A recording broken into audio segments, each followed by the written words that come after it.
Bueno, muy buenas noches a todos, a todas, a todes.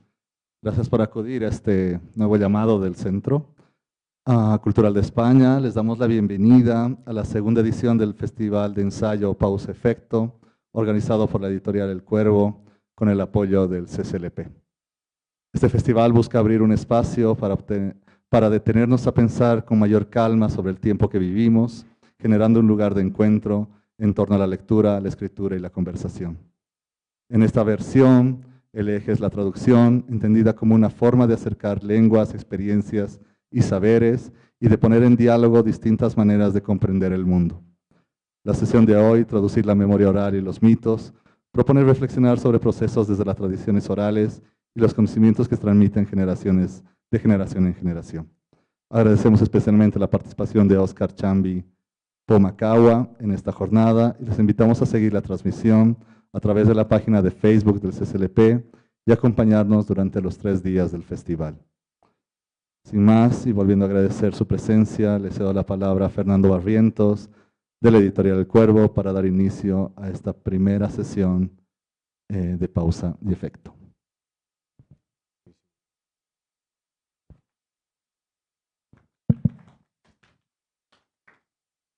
Buenas noches a todos y todas. Muchas gracias por venir. Como decía Miguel, esta es la segunda versión del Festival de Ensayo Pausa Efecto, que desarrollamos por segundo año acá en las instalaciones del Centro Cultural de España de La Paz. Y a quien quiero agradecer, por supuesto, esta noche, como siempre, a todo el personal que nos acoge aquí en cada actividad, a todos como si fuera nuestra casa. El año pasado habíamos iniciado este festival, bueno, con la idea, en primer lugar, fomentar la práctica del ensayo como género literario, algo que no necesariamente se da en nuestro medio. Y creo que también, por supuesto, el segundo objetivo era poner otros temas de conversación en la discusión social, en la discusión pública, casi siempre ganada por la política inmediata. La intención del festival es eso, generar un espacio de reflexión sobre diversos temas, siempre anclados en nuestras comunidades. El año pasado, la primera versión de este festival fue en torno a la botánica, así que tuvimos distintas perspectivas sobre el mundo botánico. Y este año decidimos concentrarnos en la tarea de la traducción. Otra práctica no necesariamente muy practicada, si valga la redundancia, igual en nuestro país.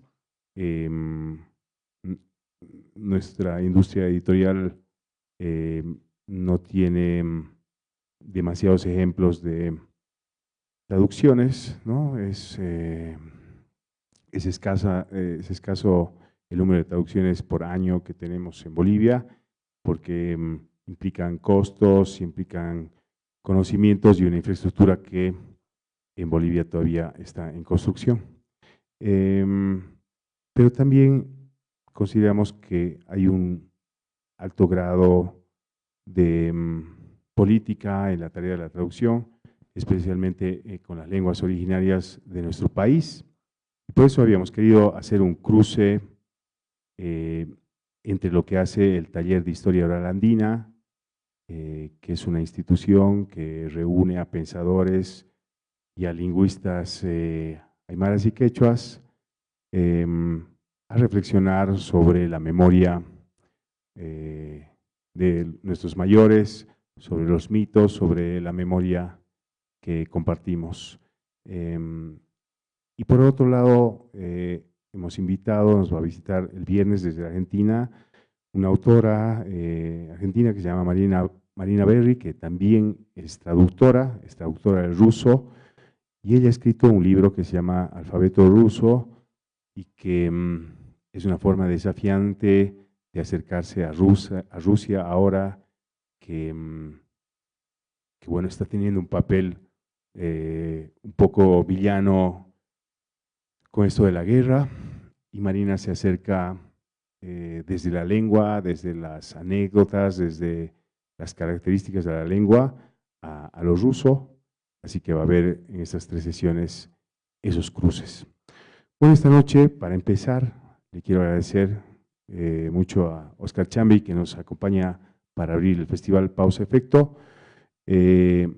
Oscar, hasta hace muy poco, ha sido director del Taller de Historia Oral Andina.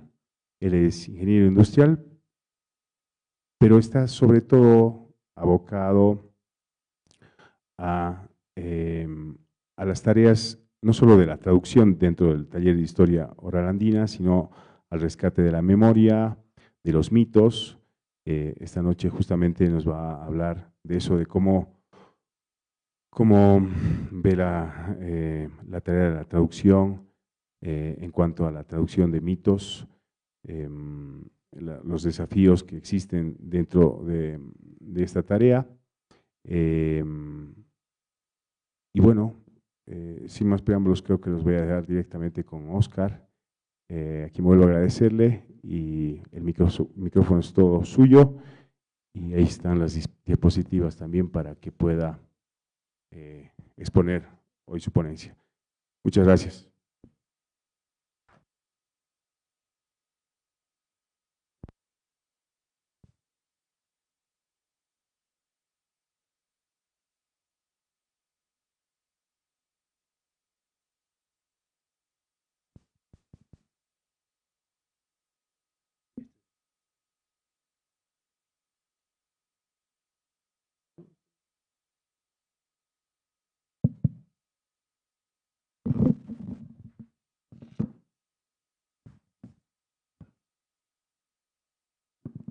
¿Esto se ha salido?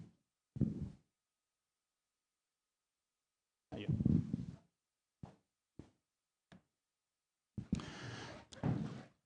Muy buenas noches. Muy buenas noches. Como ya me han presentado Fernando, y agradezco por la invitación acá a la Casa Cultural de España. Bueno, yo soy Oscar Chambi, como me dicen. Yo formo parte del Taller de Historia Oral Andina. Es una institución que este año está cumpliendo 44 años de vida institucional. Fundada ya por 1983 por, ustedes conocen a la Silvia Rivera, a Ramón Conde, y que ya no nos acompaña, pero la Silvia todavía nos acompaña, una reconocida socióloga, activista política, que se ha preocupado por recuperar todo lo que es la historia de los pueblos, como los aymaras, los quechuas, todo aquello, ¿no? Entonces, yo vengo de esa institución y a la invitación de Fernando, que es justamente hablar sobre la traducción. Y esta noche vamos a tocar cómo es la traducción del aymara al castellano o del castellano al aymara, ¿no? Aunque en el TOA formamos, es una comunidad grande que se ha expandido, somos más conocidos en el exterior, porque hay quechuas, quechua es un idioma que tiene varias variantes, hay el jacaro, por ejemplo, que el de Perú, hay guaraníes que nos acompañan también, aunque son 2 nomás, pero es importante entender de que estas lenguas que hoy en día son parte del Estado Plurinacional de Bolivia, pues son hablantes en gran cantidad. Entonces, la problemática que atravesamos al momento de traducir, al momento de recoger una información, realmente es un giro lingüístico que muy pocas veces, digamos, se reflexiona. Aunque en el interior del TOA siempre tenemos, a veces hay discusiones, a veces por una palabra, ¿no?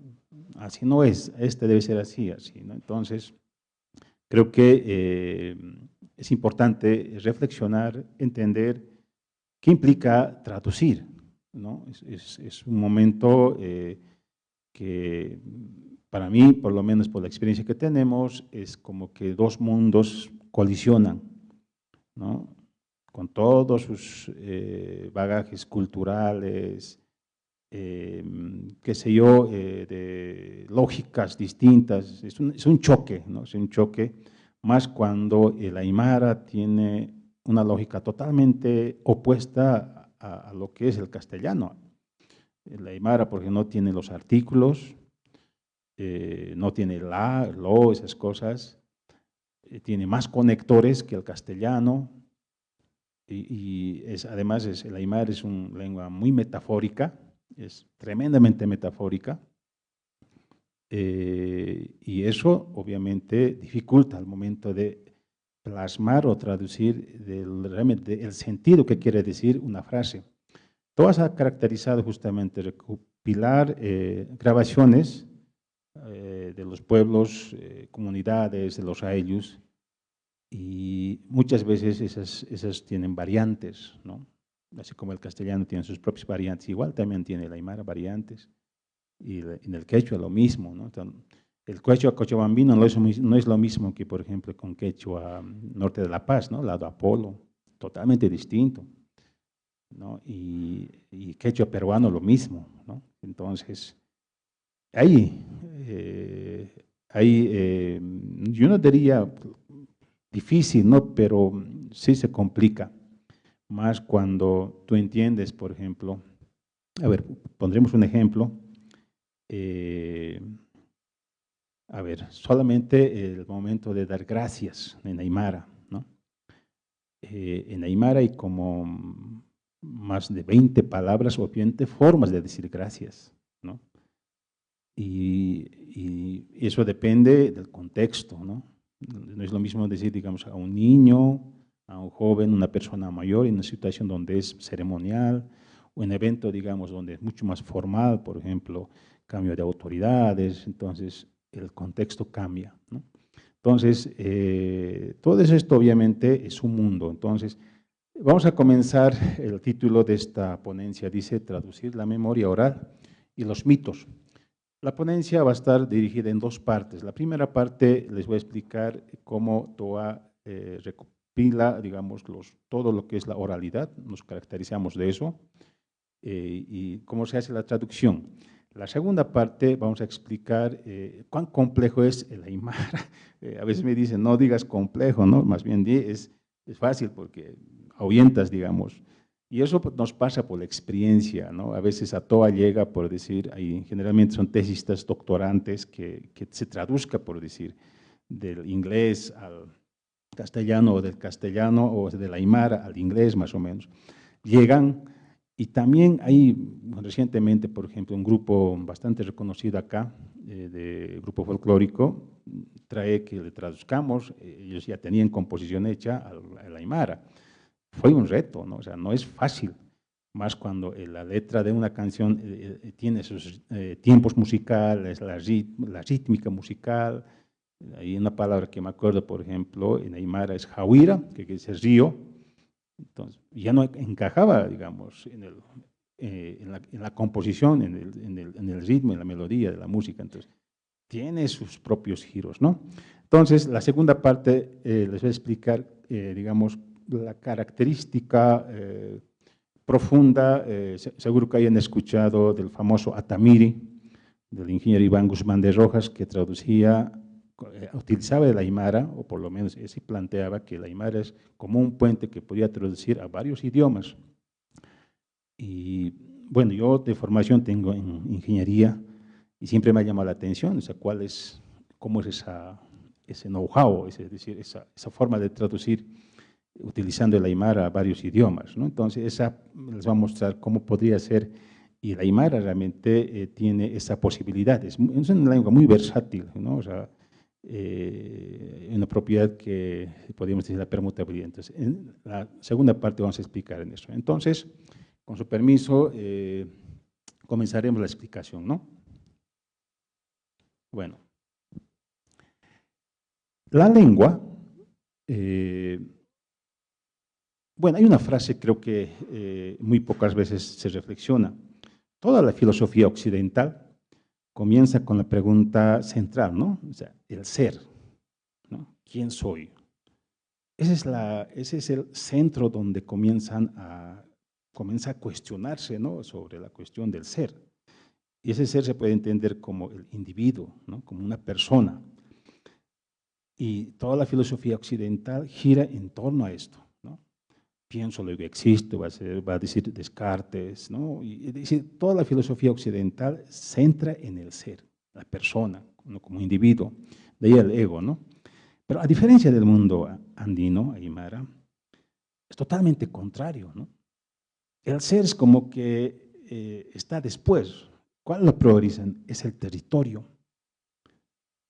¿Ya? Y alguna vez, por ejemplo, cuando uno va al campo, en nuestras comunidades como los a ellos, el territorio es fundamental, ¿no? Las grandes, recientemente, por ejemplo, ha habido una traducción, traducir del aymara al castellano, porque en un juicio esto era como un ejemplo, y el problema era, todo era terreno, por terreno, el espacio, ¿no? Dos personas, dos comunidades o dos familias, bueno, y ese era, ¿no? El problema.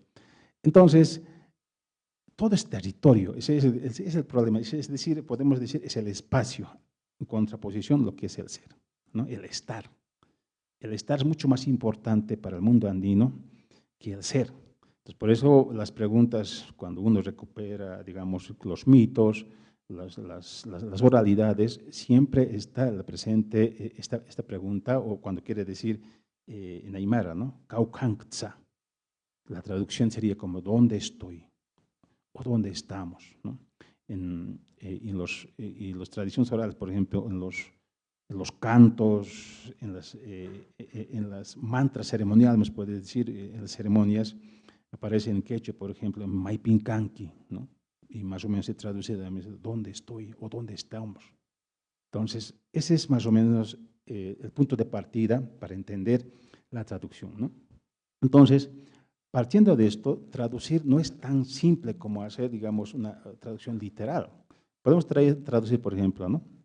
Agua, en aymara es uma, ¿no? Fácil. Eso no hay mucho lío. Pero cuando tú quieres decir, por ejemplo, mi agua, y acá hay problema, hay un giro, ¿no? En aymara, ¿no? Umaja, el ja. O sea, todo lo que dice ese ja sería, en aymara es un sufijo que acopla a la palabra, ¿no? Entonces podemos decir, por ejemplo, microfonoja, o podemos decir, por ejemplo, computadoraja, utaja, o por ejemplo, bolígrafuja. Entonces, acá parece simple, ¿no? Dices, caramba, eso no hay mucho problema, ¿no? O sea, todas las lenguas tienen sus propias características y su estructura gramatical ya está estandarizado, estudiado, todo aquello, pero acá nuestra mente, y eso pasa generalmente cuando uno por primera vez se enfrenta a entender o traducir una palabra, y hay un giro, ¿no? Es como que vos tienes que construir, a ver, imagínense, es como cruzar un puente, ¿no? Claro, el ejemplo no explica mucho, pero pongámonos, por ejemplo, ese rato que les decía sobre Jauira, ¿no? Jauira quiere decir río, pero en aymara vamos a encontrar diciendo río varias palabras, ¿no? Es decir, para decir una palabra tiene varias palabras para decir, por ejemplo, el concepto llevar nomás. En castellano es llevar, ¿no? Puedes llevar así, no interesa, pero en el aymara tiene su contexto. Hay más de 200 palabras para decir llevar. Depende de la forma, depende del contexto, depende, digamos, si es así, se dice de una manera, si llevas así es de otra manera, si llevas acá arriba de una manera, aquí abajo, y cambia, ¿no? Y lo mismo pasa, por ejemplo, cuando tú quieres decir comer. Comes rápido, comes lento, es con sonido, boca cerrada, es decir, cambia. Entonces, ahí está el problema, ¿no? El contexto. Y eso es cuando uno quiere traducir, y por lo menos para que tenga una exactitud, ya se complejiza, ¿no? Entonces, Traducir no es simplemente, digamos, cambiar palabras, ¿no? De un contexto a un contexto. Es un momento de encontrar entre dos mundos, ¿no? Un mundo que tiene una lógica totalmente distinta, con otra lógica que también tiene su propia forma de entender el contexto, el mundo, ¿no? Entonces, para un poco entender, yo me he dedicado a estudiar los mitos, pero no los mitos que generalmente nosotros conocemos. Hay mitos que todavía no se han difundido, digamos, podríamos decir, ni los cronistas han recogido, pero por eso es la riqueza, ¿no? Que el Aymara, o por lo menos esta oralidad, es decir, no están escritos todavía, no están registrados, no está en las bibliotecas, pero está en la oralidad. Es decir, está la persona que vas grabando y te dice esto, y dices, ¿y dónde está eso? ¿No? Entonces, les voy a hablar cómo se traducen los mitos. Se entienden mitos como que aquello una cosa, bueno, van a encontrar cualquier cantidad de definiciones sobre los mitos en internet, pero el Aymara le entiende como el mito, que en Aymara se entiende como Mikayaru, y Mikaya como que es profundidad, lo más profundo de la lengua, más o menos, así se entendería.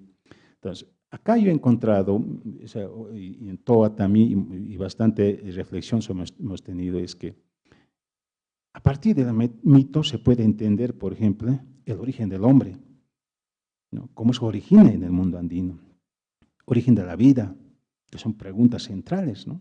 Ahí está en el mito. El origen de los productos, cómo aparecen, por ejemplo, las papas, el maíz, la quinoa acá. El origen de la vida, ¿no? Te explican, ¿no? Y muchas veces esta forma como el hombre andino ha explicado, digamos, sobre estos conceptos tan profundos, pero lamentablemente no se ha registrado, o sea, no tenemos registros de estos mitos, ¿no? Entonces, por ejemplo, les decía, ese Vía Láctea que nosotros conocemos en las noches y vemos acá, aunque en La Paz la ciudad no nos permite ver, digamos, por la luz, pero cuando uno sale a un lugar oscuro, vacío, vas a ver la inmensidad del espacio. A eso en Aymara le decimos la Campo Jauira, ¿no? Traducida sería como río de estrellas, ¿no? Y dices, ¿por qué río? Bueno, nosotros conocemos como Vía Láctea, ¿no? Pero en Aymara se dice como río, como la Campo Jauira. La Campo quiere decir como que es inmenso, es extenso, y Jauira es río. Pero cuando tú dices, o sea, en el mito, en el lenguaje mito, es como que se haya petrificado, se haya guardado en un disco duro, digamos, el mito, pero muchas de esas palabras hoy en día ya no se hablan.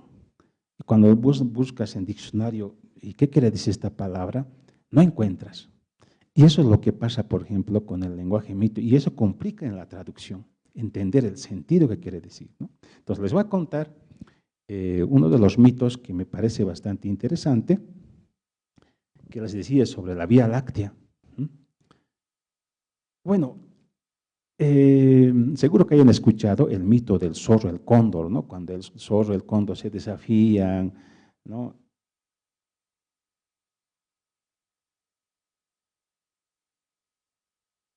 ¿Qué pasó? Ya. Cuando el zorro, les decía, cuando el zorro y el cóndor se desafían, entonces, este mito de la Vía Láctea, bueno, hay en cuentos, en leyendas, en mitos, pero el nivel de la complejidad está en la...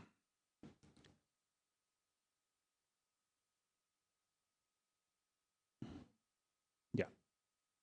El nivel de la complejidad es que hay diferentes formas que han recopilado muchos autores, pero es el mismo, ¿no?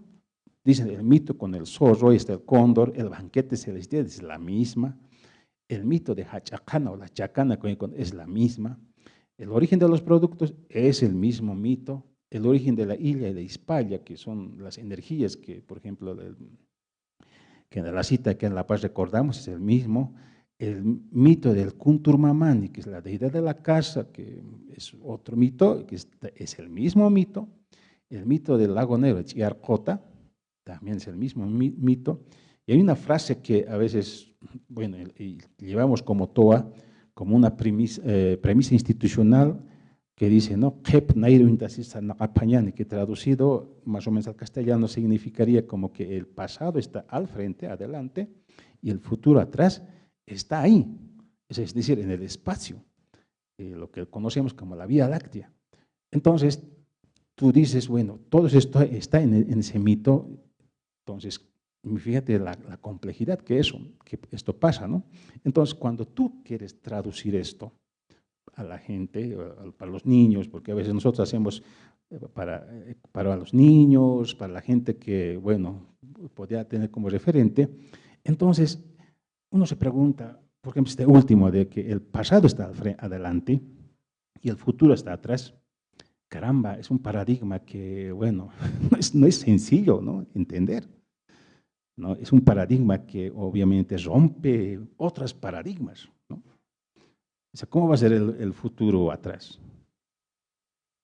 ¿No? Y comienzas a, bueno, dar vueltas y es tremendo. Ahora, ¿cómo traduces esto? Entonces, esto te define una lógica, una forma de entender la vida, una forma de construir teorías, una forma de ver la vida, una forma, qué sé yo, es decir, te transforma y te condiciona todo, ¿no? Entonces, es realmente tremendo cuando uno analiza. Por eso a mí me encanta trabajar con los mitos. Lamentablemente, los aymars, los quechuas, no tenemos como lo tienen los mayas con su famoso Popol Vuh, por ejemplo, ¿no?, que tiene un referente. Acá nosotros no tenemos eso, pero a partir de los mitos se puede entender muchas cosas, nuestros problemas políticos, nuestras diferencias ideológicas, nuestras, por ejemplo, la famosa controversia con la huipala, por ejemplo, está ahí, está en la oralidad, de la forma como está inscrito ahí. Lamentablemente no está, es decir, no conocemos estos, ¿no? Por ejemplo, yo les pregunto, el origen del hombre, del mundo andino, es decir, a partir de teorías del mundo andino, no sé, seguramente, pero en los mitos está ahí. Entonces, por eso a mí me encanta trabajar con los mitos, porque es una manera de conocer el pasado, pero a partir de ese pasado entender por qué nos comportamos así. ¿Por qué el mar se comporta así? ¿Por qué el Ebro se comporta? Se puede explicar a partir de esto, porque te describe toda una lógica, ¿no? Entonces, les contaré una parte más o menos para que se entienda la complejidad de este mito, que es el origen de la vida, del cosmos, que dice que es el famoso mito del Conjón o el Cancan, o el Conti que hubiera cocha pacha, van a ver en los cronistas, y dice, ¿no?, que en el principio, para que se forme la Vía Láctea, hay dos pequeñas, son víboritas bien chiquititas, ¿no? Dos víboras bien pequeñitas que está agarrando el rayo es una persona, es un abuelo.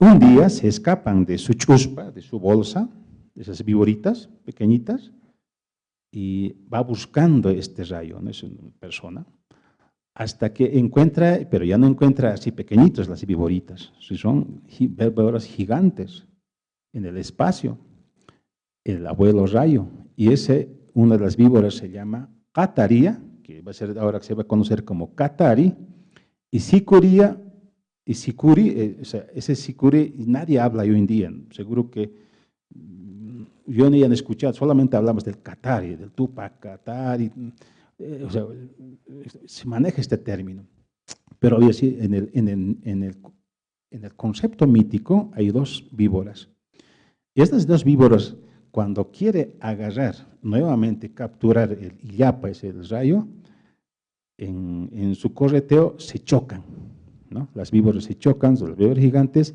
y ese choque le va a dar el origen al universo, lo que conocemos como la Vía Láctea. Por eso se llama la Campo Jauira, el río de estrellas, ¿no? Ahora, cuando uno compara este mito con la física moderna actual, ¿no? Vamos al Big Bang o los agujeros negros, uno dice, no estamos tan lejos, ¿no? O sea, cómo se produjo el universo, el cosmos, ¿no? Entonces, este concepto, de aquí salen, por ejemplo, muchos conceptos que en el lenguaje mítico son muy difíciles de traducir. Por ejemplo, de un término que siempre se parece es Pachamani. Paya en aymara es 2, Chama se puede entender como fuerza, energía, dimensión, ¿no? Y de ahí viene, curiosamente, Pachamama, Pacha, ¿no? ¿Y por qué Pachamama? Claro, la lengua no es estática, ¿no? Es bien dinámica, o sea, es decir, estoy hablando, probablemente este mito venga, no sé, unos 3, 4, 10, 15 años atrás, que los abuelos se han imaginado, digamos, cómo se originó, o sea, cómo se formó la Vía Láctea, ese río de estrellas. Entonces, acá, por ejemplo, ¿no? Hoy en día seguimos hablando de la Pacha, ¿no? Ese término, ¿de dónde viene? ¿No? El encuentro de dos cataris. Y este mito es bastante interesante, porque hoy en día seguro que conocen los sicuris de Italaque, por qué bailaban agarradito, en forma de viborita. Y sicuri es eso. Y cuando uno baja a las tierras bajas, y vamos a aparecer el famoso sicurí, la víbora gigante, la víbora madre que cuida el agua, así hablan los pueblos de las tierras bajas, y este es el sicuri. Ya no dicen sicuri, ¿no? El sicurí, ¿no? Y dices, caramba, ¿quién ha llevado este concepto para llevar a ese lugar? Para poder, o sea, ¿cómo ha pasado? ¿No? Y bueno, la arqueología no nos ayuda tampoco, porque parece que los tiwanacotes bajaron a las tierras bajas, y lo mismo pasa por la famosa leyenda del mito del Paitití. Parece que es, o sea, todos entendemos que ese mito es muy amazónico, ¿no? Paitití, la ciudad dorada, donde están cuidados por los felinos, pero cuando lleva a la Aymara, lo mismo aparece, ¿no? Paya Titi, Paya 2, Titi es un felino andino, este es el billete de 200 bolivianos, ahí está el Titi, ¿no? El gato andino. Entonces, ¿qué ha pasado? O sea, claro, este es ya hilar muy fino, digamos, de entender cómo estos mitos nos permiten entender los mundos, y a partir de eso podemos entender, ¿no? Entonces, por ejemplo, este mito nos da conceptos como Pachamani, Paya, Chama, hay un sufijo ni que quiere decir la pertenencia, 2 fuerzas. Y vamos a encontrar cualquier cantidad de documentos arqueológicos escritos en las piedras de eso, de la víbora, chocándose, Tiwanaco mismo, y no solamente acá en el mundo andino, los mayas los tienen, los colombianos están en Centroamérica, y vas a ver la difusión cultural. Entonces es interesante analizar esto, es decir, no es muy propio del mundo andino, sino que en algún momento estos mitos se han llevado ahí, ¿no? Entonces, ¿por qué he puesto en el fondo la explicación de los agujeros negros? Porque es muy parecido, no está muy alejado, ¿no? Claro, los conceptos, los nombres cambian, ¿no? O sea, pero el sentido es la misma. Ahora bien, si el cosmos en el lenguaje mítico es un río de estrellas, fíjese, río. Y en un río vas a encontrar, digamos, ¿no? Corrientes, curvas, cascadas, cachuelas, playas, hondonadas, lagos, lagunas, charcos. Es decir, cuando uno va al río, vas a encontrar, o sea, una cantidad de infinitas elementos, podemos decir. Y la Vía Láctea es lo mismo, ¿no? En Aymara, porque en Chacasil es un puente bien pequeñito. Taipichaca, puente medio. Inachaca, no tan puente. Llutuchaca, es como decir, digamos, puente bien angosto. Simpachaca, un puente muy duro, o sea, fuerte, podemos decir, ¿no? Chacahuara, un río con estrella, Laicachaca, o sea, es un puente que está embrujado más o menos, ¿no? Puente Toycachaca, puente Yerno, o sea, y lo mismo pasa con las lagunas, ¿no? Chiarcota, que justamente sería el agujero negro, bueno, el lago negro es la traducción, pero se puede entender, ¿no? Anjocota, que es lago blanco, Huilacota, lago rojo, Cochacayo es como un charco, Coña, donde se bebe, digamos, como un bañador con agua, Cotaña, que es un estanque, Guariumaña, donde bebe la vicuña, Chilcocota es un lago alargado, la Ecacota, acá mismo tenemos, ¿no?, el mirador La Ecacota, ahí arriba también en el espacio, la vía existe, ¿no?, la Ecacota, que es traducción literal, sería como lago donde están los brujos, pero obviamente no son brujos, ¿no?, sino que es un lugar donde observación para concentración, y así. Entonces, todo este lenguaje te hace pensar de que no es tan simple los mitos, no están hablando de un mundo, de un lenguaje, de una lógica totalmente distinta. Entonces, hoy en día, cuando uno ve el espacio, obviamente no vas a poder reconocer todo esto, ¿no?, porque ahí está como constelaciones. Entonces, por eso cuando comencé les decía de que el río, esa Vía Láctea, es tan interesante, ese río de estrellas, que tiene sus distintos nombres, y cuando uno quiere traducir estos conceptos al aymara, obviamente tenemos dificultades.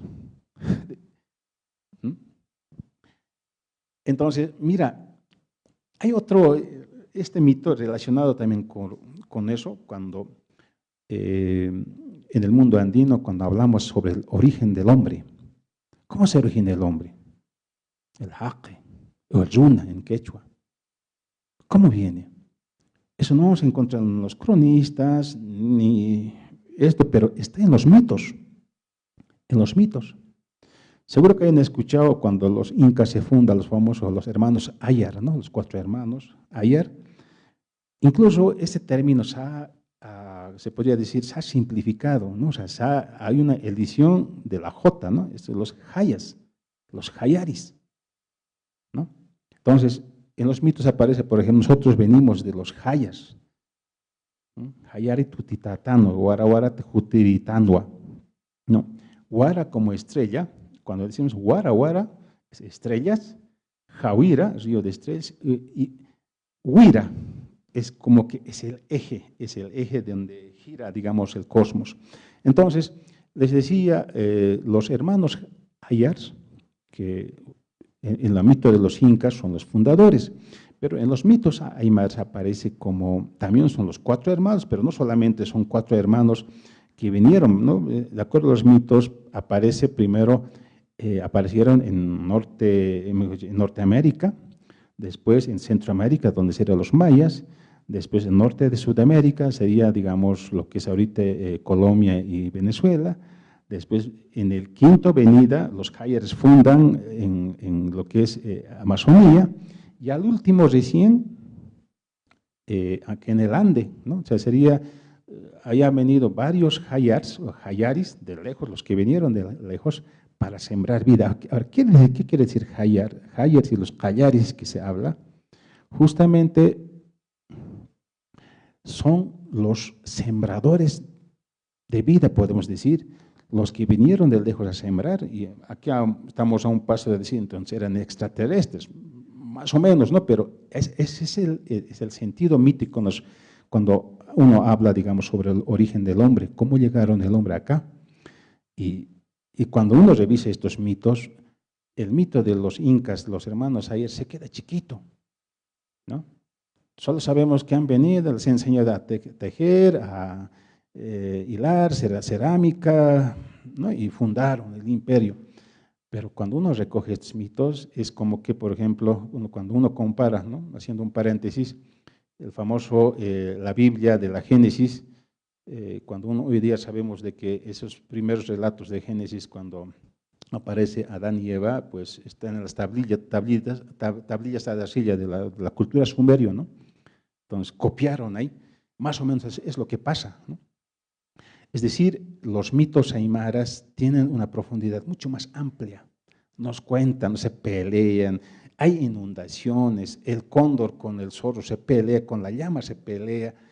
Dices, claro, estamos hablando en un lenguaje mítico, cómo nuestros abuelos han podido explicar lo que sucedía, ¿no? O sea, a partir de los mitos, por ejemplo, acá tenemos el famoso Illimani, ¿no? Cómo se pelea con el Mururata. Mururata y se pelea por una cholita, por ejemplo, ¿no? Entonces los mitos parece son mucho más reales. Con lo que pasamos, como a veces nosotros los seres humanos, ¿no? Tenemos conflictos con la familia, con el hermano, con el entorno, y también nos abuenamos, ¿no? Y lo mismo pasa en el lenguaje de los mitos, las montañas, estos seres, digamos, las galaxias, las montañas, los ríos, también se pelean. Eso es lo bonito, lo interesante, ¿no? O sea, el mito, ¿no? Haciendo un paréntesis, por ejemplo, el Illimani se pelea con el Mururata por una cholita, y además había un tercero que es el Sajama, le ha dicho, váyanse, por eso se llama Sajama, y le saca el corazón, el Illimani, es una de las versiones del mito al Mururata, la arranca su corazón y le bota a las pampas de Viacha. Claro, esa es la explosión del volcán, ¿no? Por eso se llama Illimani, Illimumani, es decir, Illima quiere decir brasas ardientes. Bueno, así son los mitos. Por eso es interesante entender a partir de los mitos. Lo interesante es acá, ahora, ¿cómo traducimos esto? Porque hay un lenguaje, hay palabras que muchas veces ya no se usan. Y para cerrar esta parte de que la Vía Láctea, ¿no? Y vamos a encontrar en las vasijas, en diferentes culturas, cómo representan, simplifican, lo abstraen en la iconografía y hoy conocemos en la arqueología, ¿no? Ya. Otro ejemplo, por ejemplo, que es bastante interesante, es sobre el sol y la luna. Bueno, hoy en día entendemos que el sol es varón y la luna es femenina. Eso por lo menos hoy en día, actualmente, pero en el pasado, en el nivel mítico, no había sido así. Les voy a contar este mito, ojalá que les guste, ¿no? El sol y la luna son dos hermanos gemelos. Estoy hablando en el lenguaje mítico.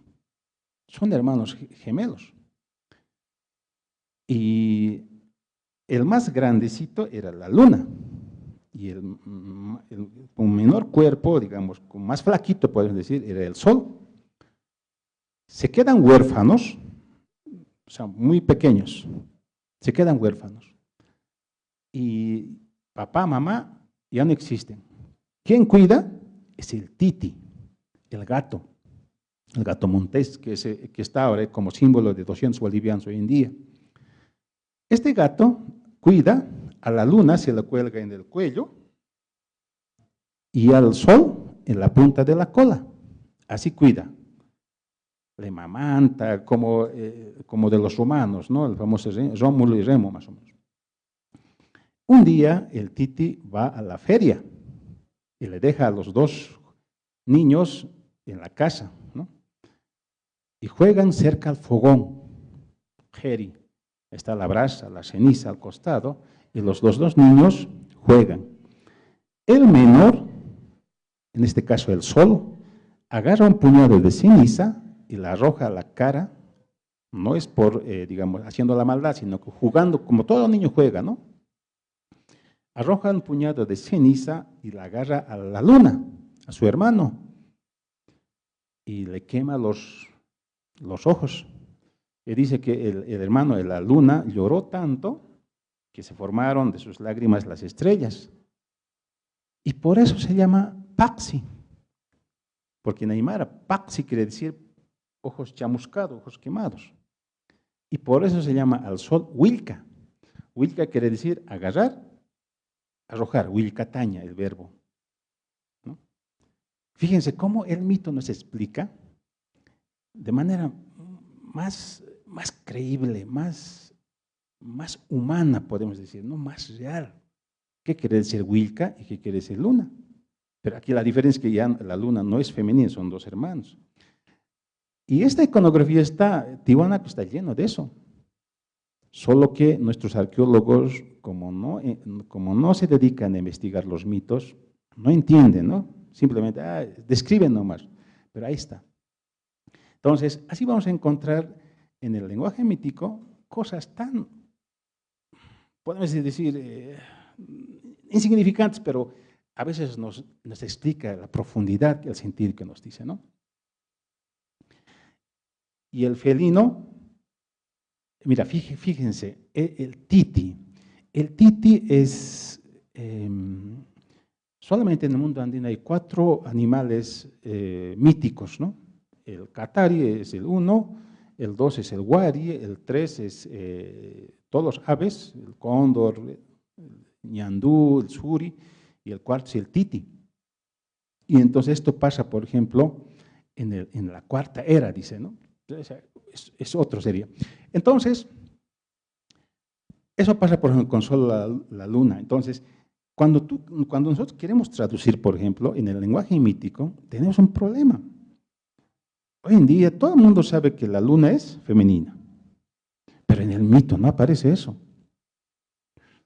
¿Y ahora cómo traducimos? ¿No? Entres en un dilema, ¿no? Y eso nos pasa a veces, ¿no?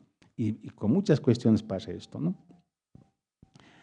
Y acá, con el famoso Año Nuevo, lo mismo pasa, ¿no? Tenemos tantos nombres que, bueno, es Marataca, Huilcacute, Inti Uruyama o Inti Raimi, Huiltalaimi, Inti Laimi, Inti Huataña, Machacmara, Huahuilca, Huahuinti, bueno.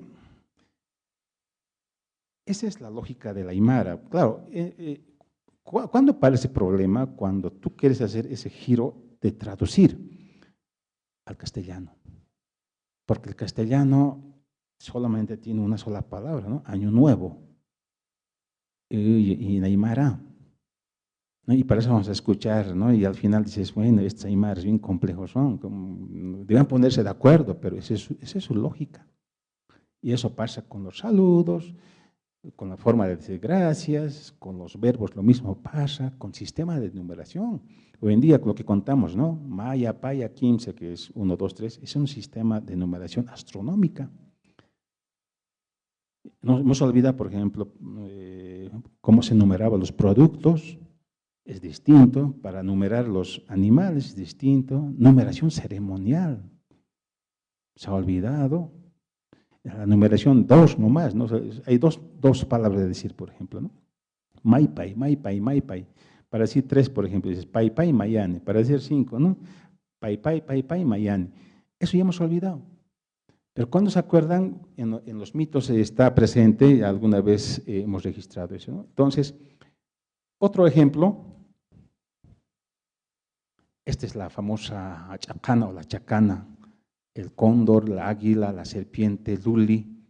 Este a mí me gusta porque este mito tiene una ternura, que se pelean, apacigua el codil, el picaflor, aparece la madre, Pacanel la llama, el zorro, como siempre, el que intriga para que se peleen, el cunuturo, el cóndor, que hoy en día como conocemos como la cruz andina o la chacana, y ahí está el Chiarcote, el lago negro.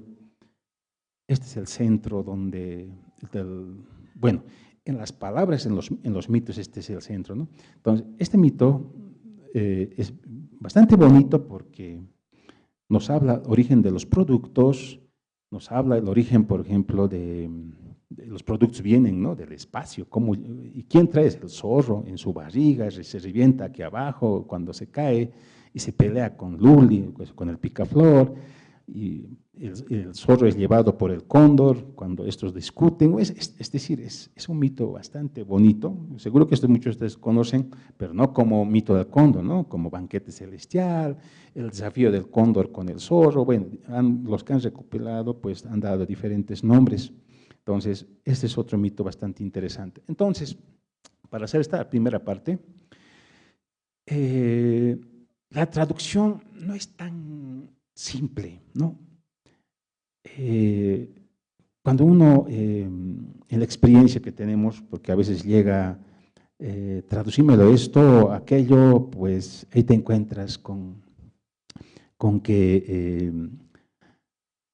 los silencios, los ademanes, la intensidad, la sonoridad de la voz, el contexto, el abuelo, la abuela, implica mucho. O sea, es decir, es como que tú tienes que trascender de una dimensión, en este caso el aymara, a otra dimensión como el castellano, y ahí encuentras los peros, ¿no? Es decir, ¿cómo lo hago esto? ¿No? Alguna vez hemos reflexionado en todo guardar los silencios. Uno se calla cuando está, es como que cuando estás contando, digamos, lo que te pasó en el día con tu hijo, con tu esposa, de repente el silencio, ¿no? Y no sabes qué hacer. Y lo mismo pasa en los mitos, ¿no? Y dices, ahora ¿qué va a venir? ¿No? Entonces, es otra dimensión. Entonces, la traducción, para entender, no es tan simple. Es la memoria oral que no se traduce sola, sino que se necesita de muchas variables, muchos parámetros, muchos contextos, ¿no? Es una sumatoria de varios elementos para entender lo que estamos traduciendo, ¿no? Bueno, ahora esta segunda parte les voy a hablar cuán complejo, aunque no me gusta utilizar este término, es el aymara. Quizás sea ese el por qué no queremos aprender aymara, ¿no? Porque realmente yo les entiendo los que quieren aprender aymara, cosa que no pasa con el quechua, ¿no? Porque es realmente complejísimo, podemos decir, ¿no? Su estructura, ¿ya? Y para eso, y haciendo acá, en esta segunda parte, haciendo una acotación, seguro que han escuchado la traducción multilingüe del ingeniero Iván Guzmán de Rojas, que ha propuesto que la aymara podía ser como un puente que podía traducir a varios idiomas. Y la aymara tiene una versatilidad, una propiedad que muy pocas lenguas creo que tienen, y quizás el único que tiene esta propiedad de la permutabilidad, ¿no? Aunque hoy en día esto es un problema para los lingüistas, ¿no? Y se han dividido, ¿no? Hay tres grupos que defienden su posición para decir, por ejemplo, si la aymara se debe escribir con edición vocálica, que el verbo siempre tiene que ir al final. O sea, bueno, hay discusión, hay un debate, y justamente como producto de esto, ¿no? Entonces, el atamiri, las traducciones múltiples, ¿cómo puede ser? Entonces, para un poco entender, vamos a poner un pequeño ejemplo, que ahí está, que dice, Pusi haqiu yapur sarasipkana. Traducción sería, 4 personas iban con dirección al sembradío. En aymara se puede entender como está formado por 3 palabras, ¿no? Aunque están 4, pero el Pusi haqiq es con 4 personas.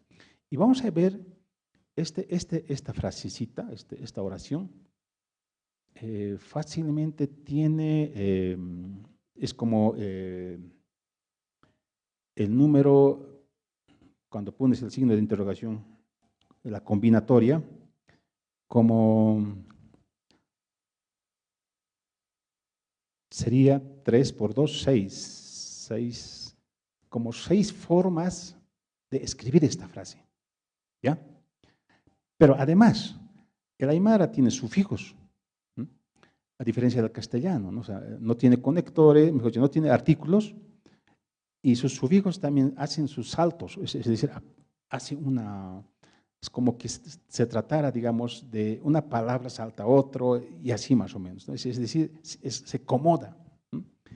Entonces, vamos a hacer un breve ejercicio, ¿no? Este mismo palabra se puede, acá en el lado izquierdo está donde dice ABC, se puede combinar de 6 formas esta palabra, esta frase, ¿no? Y además, en este primer patrón vamos a utilizar el sufijo wa, ¿no? Que más o menos quiere decir el sufijo del ser, ¿no? En el contexto. Entonces, por ejemplo, en la primera, dice, ¿no? En el primero, puse haqqej y apur sarasipkana. Ahora, ese sufijo we vamos a llevar al final, ¿no? En la segunda oración. Yapur sarasipkan puse haqiwa. El sentido no ha cambiado en el castellano, pero en el aymara ya ha cambiado. En el siguiente, Sarasipkan, Posihaqueo y Apur. En el siguiente, Sarasipkan y Apur, Posihaqiwa. Posihaqueo, Sarasipkan y Apur. Yapur, Sarasipkan, Yapur, Posihaqueo, Sarasipkan. Y si dan cuenta, el sufijo wa forma una matriz. Esta es una forma. Acá ya tenemos 6 oraciones. En la primera forma. Vamos al siguiente. El segundo patrón. Es la misma oración, pero esta vez el sufijo wa va a ir en la segunda palabra, yapuru. Y es la misma secuencia. Obviamente, si alguien está interesado, obviamente vamos a pasar las diapositivas y con calma podía analizar. Para no aburrirles, simplemente les va a explicar cómo se forma. Es el mismo sentido. El sufijo salta, se acomoda en diferentes posiciones. Y si se genera otra matriz, ¿no? Ahí abajo. Este es el segundo patrón. Tercer patrón. El sufijo wa ahora va al final, ¿no? En Sarasipkan wa. Y lo mismo, es el mismo juego. Permuta, combina, hace sus saltos y se genera otro patrón. En el primer patrón eran 6 oraciones, en el segundo otros 6, acá otros 6, ya son 6 por 18 oraciones. Ahora bien, se genera solamente con el sufijo wa se puede generar este tipo de matrices. Y con un sufijo, y la aymara tiene más de 200 sufijos, más sus combinaciones, se hacen millones. Y realmente es un desafío, ¿no? Ahora, no solamente esta oración pasa ahí, sino que hay 4 patrones. Lo mismo se puede hacer con el sufijo, que en esta oración participa el sufijo ja, ¿no? Que está aquí abajo. Ese sufijo ja puede colocarse en la primera, Posihaquej, después en el yapur, en el sarasipkana, y de la misma manera se genera, ¿no? Otros 6 oraciones y genera otro patrón de matriz, como se multiplica. La quinta patrón, ese sufijo ja, ahora está en la segunda palabra de la oración, Posihaquej yapuru sarasipkana. Lo mismo se genera, ¿no? Es otros 6. Y aparece ahí abajo otra matriz. Sexto patrón. Ese sufijo ja ahora va al final de la oración, ¿no? Y lo mismo, la misma lógica de que se genera en las 6 oraciones, se genera otro sufijo, otra matriz ahí abajo, y tenemos otra matriz con el sufijo ja de esta manera. Si en el primero, con el sufijo wa, esa oración ha generado 18 palabras, ahora con este segundo sufijo se genera otros 18, ya son 36 oraciones de una misma palabra que se puede realizar antes, ¿no? Para un poco explicarles. Entonces, esto es lo que pasa con las oraciones aymaras. ¿Qué propiedad está jugando acá? La permutabilidad. Permuta. El verbo puede estar al inicio, al medio, al final. Hay lenguas, ¿no? Por ejemplo, el castellano, el inglés, el ruso, el japonés, ya están estandarizados en estructura gramatical donde tiene que ir el verbo. Entonces, fácilmente, por ejemplo, yo quiero traducir al ruso, ¿no? Entonces, ¿dónde está su estructura verbal? Aquí va al final, medio al fin de una oración, el aymara se acomoda. Esto le permite al aymara traducir la versatilidad. Aunque Iván Guzmán de Rojas no ha explicado detalladamente, es como una caja negra, ¿no? Por lo menos eso yo lo que podía concluir, porque sabemos lo que entra y sabemos lo que sale, pero no sabemos qué es lo que pasa dentro de la caja. Pero traduce, ¿no? Traduce en el tiempo real, de manera simultánea, a varios idiomas. Y esto tiene el aymara, ¿no? Que tiene esta potencialidad. Entonces, ya para concluir, el aymara es, en cierta manera, es compleja, no es fácil. Quizás ese sea uno de sus barreras, podríamos decir, para que alguien quiera aprender aymara y, uy, ya. Por ejemplo, todavía tenemos amigos japoneses y cuando a veces hablamos, ¿no? Y comparamos castellano y japonés, ¿no? Ellos dicen, no, castellano es terrible, no, es bien complicado. Y cuando pasa la aymara, y como que se sienten a gusto, digamos, ¿no? Porque es muy parecido en su estructura gramatical.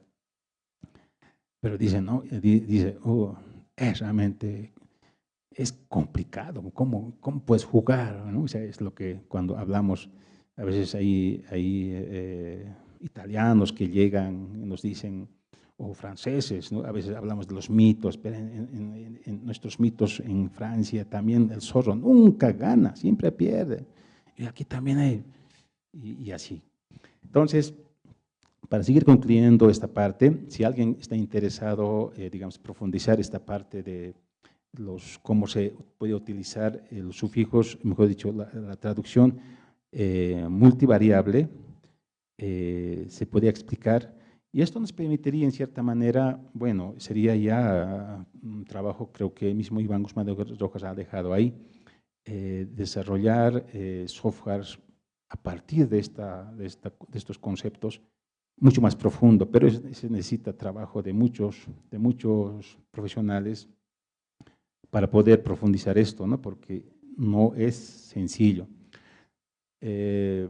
Para ya terminar, y gracias por las conclusiones, en aymara hemos hablado del pacha, por ejemplo, no, y pacha no es simplemente tiempo, espacio, ¿no? Sino que es remontarnos a esas dos fuerzas. Pero esas dos fuerzas entendidas como dos víboras gigantes, esas dos víboras entendidas como que es el dueño del Illapa, es el rayo, es eso, ¿no? O sea, no es tan, a veces hoy en día entendemos pacha, bueno, es tiempo o espacio, y cuando traducimos no es tan simple, ¿no? Lo mismo pasa con marca entendemos como pueblo, pero en los mitos aparece como arca.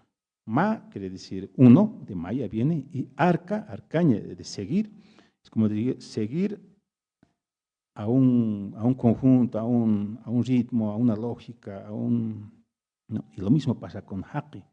Jaque es la unión de tú y yo. Tapiña, pues Jaque matrimonio, ¿no? Pero no solamente es unirse tú y yo, ¿no? Es unirse tu color, mi color más o menos, es como decir tu familia y mi familia. Jaque.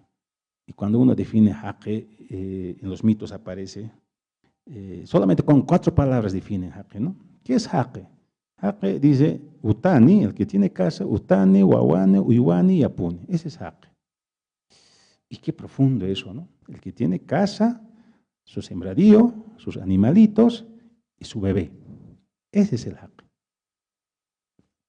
Entonces, eso, por ejemplo, no aparece en los textos, no texto de antropología, no en historia, sino que está en los mitos. Por eso es bien bonito estudiar nuestros mitos de origen, ¿no? Entonces, traducir no es simplemente simplificar o hacer una traducción literal, ¿no? Sino que es respetar esa complejidad, es respetar esa diversidad, esa sumatoria de variables que muchas veces queremos odiar, pero a veces es imposible, ¿no? O sea, a veces, porque recién hemos tenido una experiencia con un grupo folclórico, nos dice, tradúcimelo esto. Ya estaba escrito la letra en castellano y no le ha gustado al final, no me parece. Y tenemos que comenzar desde cero, pero en aymara, ¿no? Aunque ellos han autorizado esto. Entonces, tiene su propia, ¿no? Otra conclusión sería de que a mí me llama mucho a veces el silencio, ¿no? Ese silencio que en aymara se dice amuki, Pero ese amuki no es simplemente silencio, ¿no? y estar callado, sino que es una reflexión. Es una reflexión, es como dice el pensar, ¿no? Y los mitos, cuando se traduce la oralidad, tiene bastante de esto. Muy poco estudiado, pero ahí están.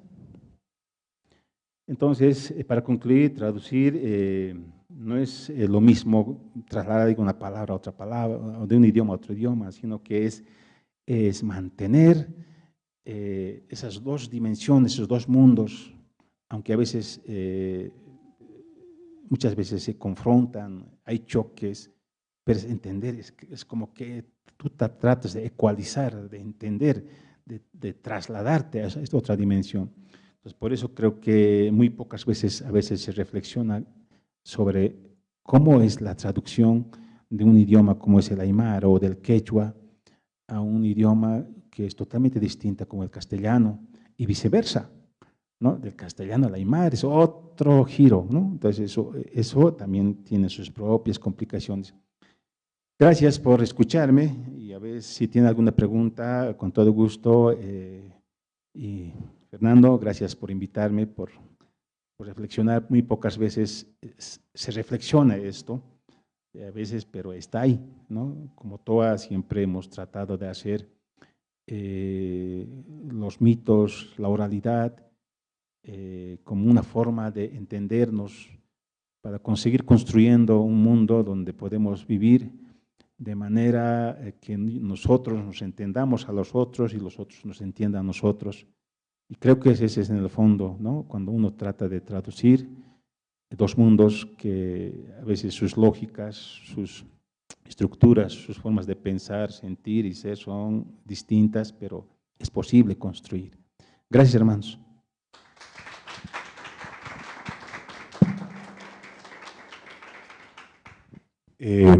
Bueno, muchísimas gracias a Óscar. Creo que todos hemos disfrutado de su presentación. Yo cuando lo estaba presentando a Óscar olvidé mostrarles este trabajo del año pasado, que es una mirada matemática del mundo aymara tiwanaku. Es una investigación muy profunda de Óscar, que se la recomiendo. Ya han podido ver el nivel de trabajo y de reflexión con el que cuenta Óscar, así que, bueno, de nuevo, gracias. Y si alguna de ustedes tiene una pregunta, siéntase libre.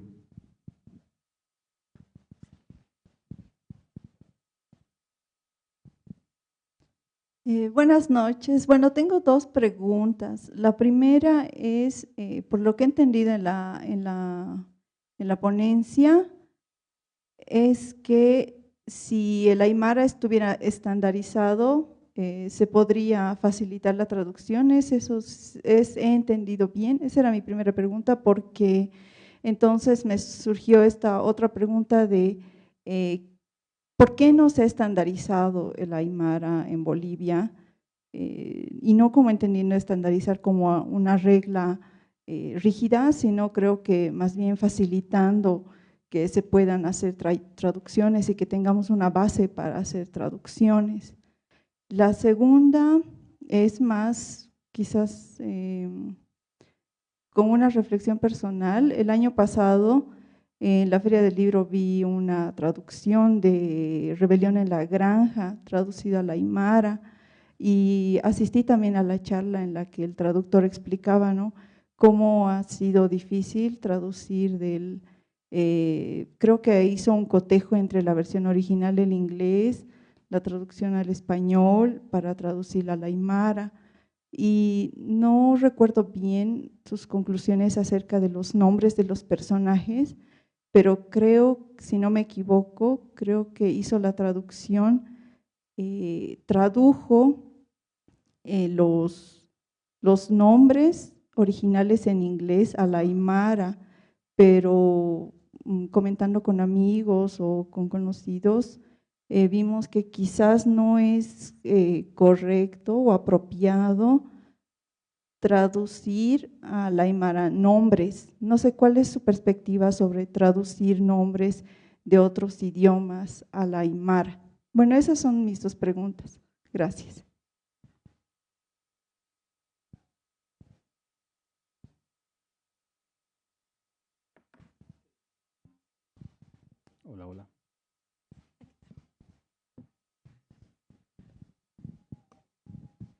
Bueno, sobre la estandarización de la Aymara, ¿por qué no se estandariza hasta ahora?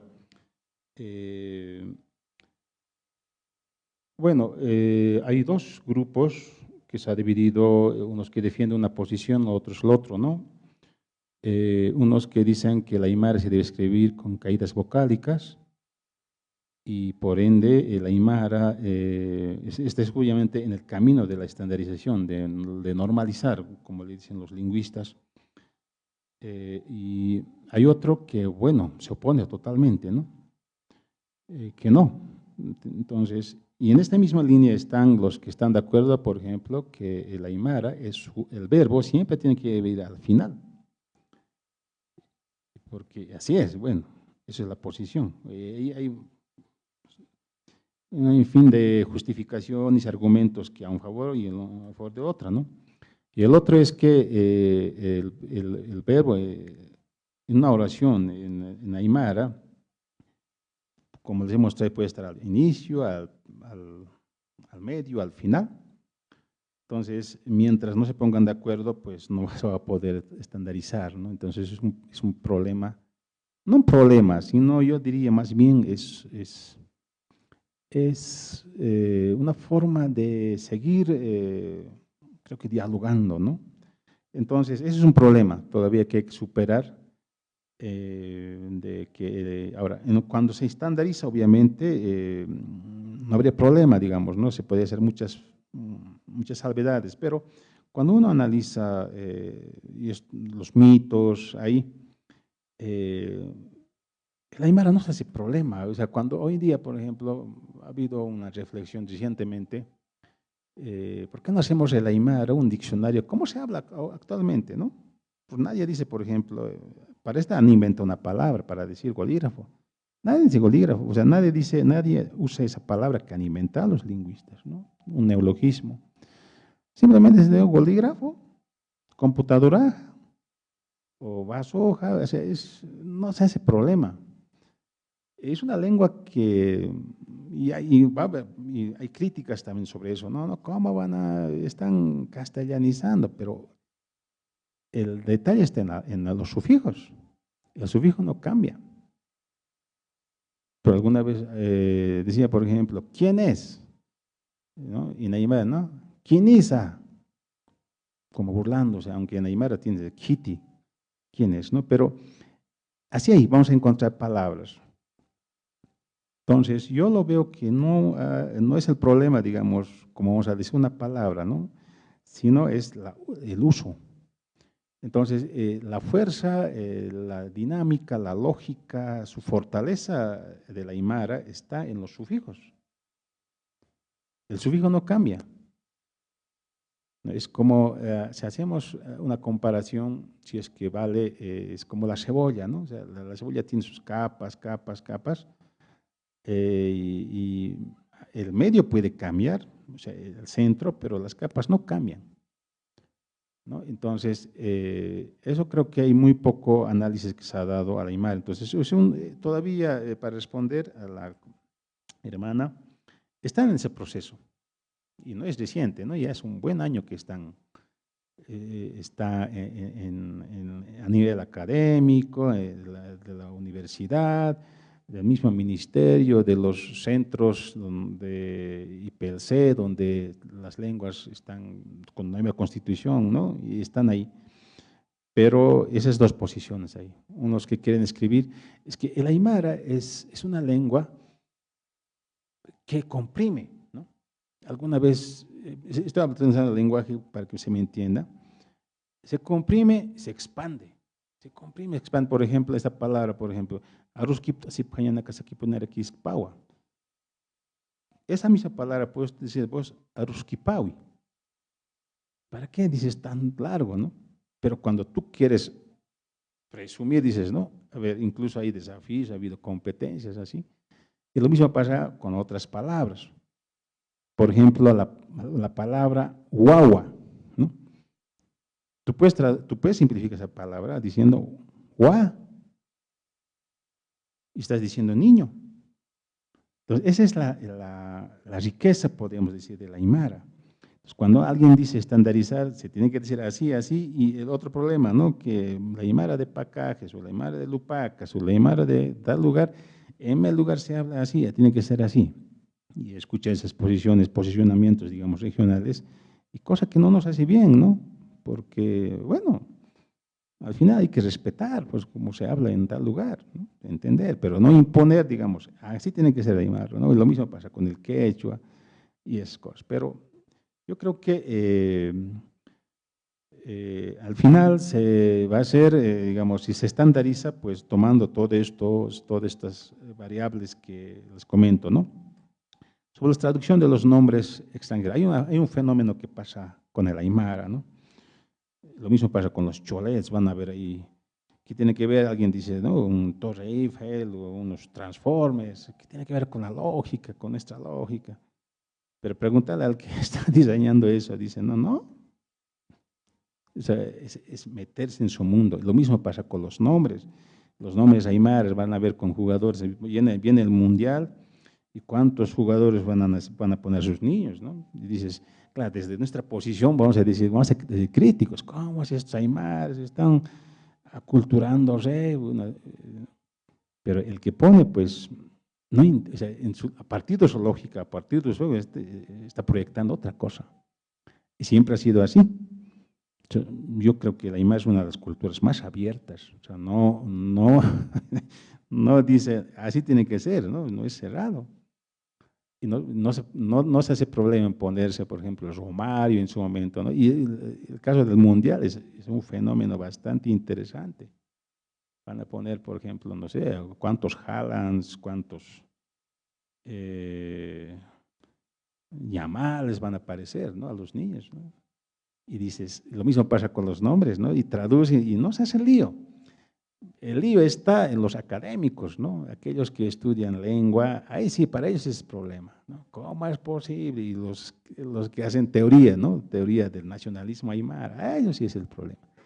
Pero el aymara común, no, ese es, adopta, ¿no? Y como también se deshace, ¿no?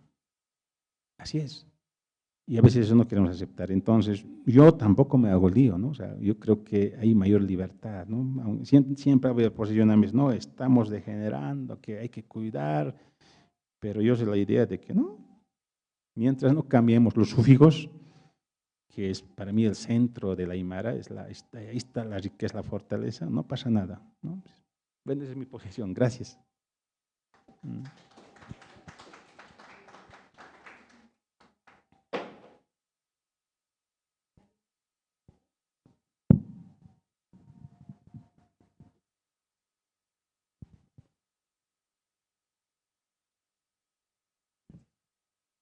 Sí, bueno, me pareció muy interesante conocer mucho de los mitos y leyendas, ¿no? De la cultura aymara.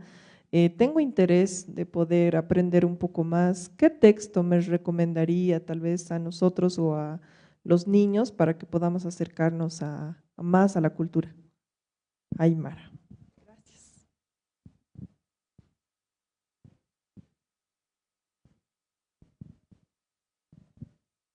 Bueno, hay un referente, seguro que conocen al profesor Juan de Dios Yapita, que es uno de los primeros que trabajó en el caso de la Aymara, y tiene un textito bien pequeñito, ¿no? Un texto en tamaño bolsillo, donde enseña Aymara, y casi todos, sin excepción, todos copian, ¿no? Su método, que es bastante bonito, sigue siendo el referente. Nadie ha podido superar su metodología. Es un método que siempre yo recomiendo y muchos han utilizado el texto y se la ha servido. En el mercado hay muchos que tienen sus propias metodologías, pero el referente es ese, ¿no? O sea, el de textito donde dice aprende Aymara, con Juan de Dios Yapita. Ya no está con nosotros, pero nos ha dejado unos textos, o sea, es texto bien sencillito, chiquitito, y como referente para aprender Aymara, pero van a encontrar en el mismo internet, hay hay grupos, hay blogs donde pueden recurrir para aprender. Yo mismo tengo, pero a veces con cuestión de trabajo uno a veces no siempre está al tanto, pero sí, es interesante, más que todo para conocer cómo pensamos los aymaras, ¿no? Y la forma de entender es justamente esta la lengua, ¿no? Los mitos, obviamente, y es toda la cuestión cultural, pero yo les recomiendo ese textito de Juan de Dios y Apita. Bueno, hay otros, ¿no? Hay varios otros, pero es como referente, ¿no? Gracias.